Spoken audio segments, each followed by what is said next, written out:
Y'all give it up and show your love. So excited, always excited to have the one and only Jeff Johnson on the show with 3 things you need to know. What up, Jeff? What up, Rick? How you feeling, brother? Man, blessed, man. How you feeling?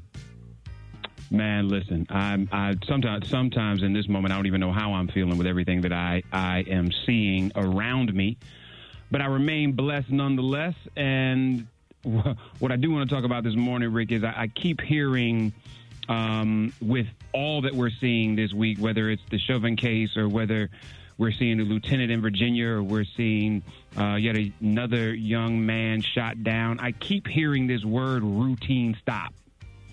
And it got me thinking for a second. Routine is defined as a sequence of actions regularly followed, a fixed program, a set sequence in a performance, or performed as part of a regular procedure rather than for a special reason. What's interesting to me, Rick, is they keep defining routine stop as this was something that the police thought was a normal stop, and then it escalated into violence, escalated into brutality, escalated into murder. The problem is when you are a black man or a black woman or often a person of color in this country, routine stop means something very different. And so what's interesting to me is as we watched the video from George Floyd and the interaction with the police. When we watched the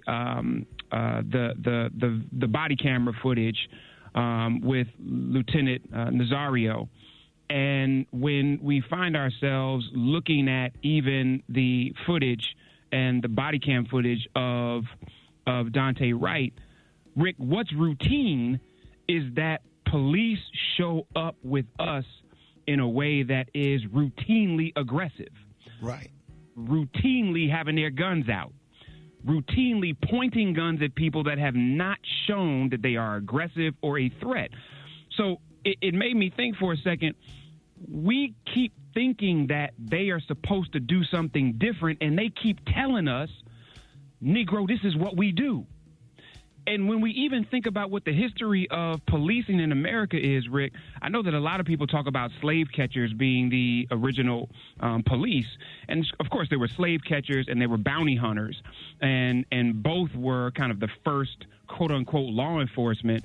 But, Rick, in the 1880s, when the larger cities started creating police departments in New York and Chicago and Philly and Boston, you do know that there was no rise in crime. There was no hike in murders or hike in robberies that said, wait a minute, these cities now need police. Police departments in the 1880s were created to protect the wealthy from an undesirable underclass. And so when police say protect and serve, they are protecting and serving the assets of the elite from an identified undesirable underclass. And so if you're protecting and serving the elite, that means you are monitoring and controlling the underclass. And the only way you roll up on a citizen who has not shown you aggression with your gun out is because your job is to monitor and control. When you show up in other communities, you protect and serve. And so I'm so excited about what I saw Maryland do this week because they just passed crazy sets of laws, Rick, that literally is changing what policing is going to look like in Maryland. Some of you know that Maryland passed one of the first officers' Bill of Rights in the 1970s. Rick, gone. No more officers' Bill of Rights in the state of Maryland. They have been clear about there is a statewide use of force policy. And so you don't have individual police departments that are able to set that use of force. They are clear about making sure that police officers who are engaged in excessive force are known by the police. And you do know that the governor vetoed it, and the Maryland state legislature came back and overrode his veto. And so we're going to talk about this a lot more over the next couple of weeks, Rick. I know I'm out of time. But for those of you that are interested, please pay attention to the policy that the state of Maryland just voted on that is limiting use of force, restricting no-knock warrants, repealing the Bill of Rights for law enforcement, and really taking sweeping actions to address police violence, because the state legislature in Maryland realized if we don't change why the police show up to work, we ain't never going to change what we're seeing all over this country. Rick, those are 3 things I got for you. Appreciate you always, brother.